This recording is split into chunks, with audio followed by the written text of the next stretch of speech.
it is doable. And I agree, no situation is permanent. Let nobody condemn you into being a non-starter because you are starting from down. Just define what you want to do and do it right. On that note, I agree, no condition is permanent. No, for a long time, our friends in the media were used to criticizing us and nobody used to question them. Now things have changed because no situation is permanent. Along the way, they have criticized the political class for so many years. And we took the criticism in stride. And we agreed that they hold us to account. They criticize us. But things have changed also. Now we are also saying somebody needs to hold the media to account for the things that they write. So welcome to the world of Moses Kuria. Welcome. Because no situation is permanent.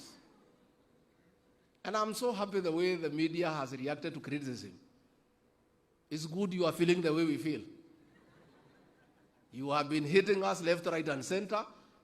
Nobody has ever held you to account. Now, Moses Kuria ameuliza nyinyi maswali tatu tu. You are all over, you are crying.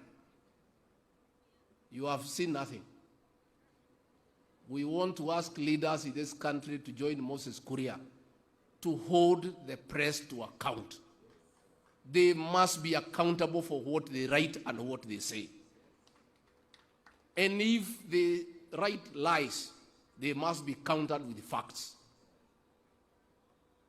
There is nobody who is immune to accountability. Everybody must be accountable for your actions.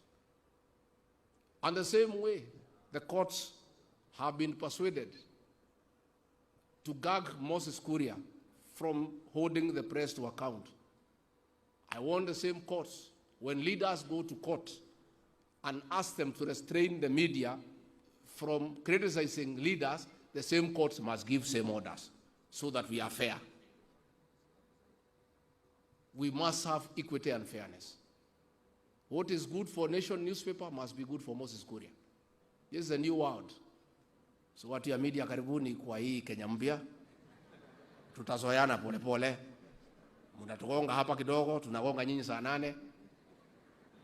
Sasa nyinyi Kuria amegonga nyinyi kidogo, sasa na nyinyi mtugonge kesho, na sisi tugonge nyinyi kesho kutwa, siku zinaenda. And we get to learn to stay with each other. But you must now be accustomed to that new way of doing things. You have been having a few days for too long. You must take responsibility for what you write.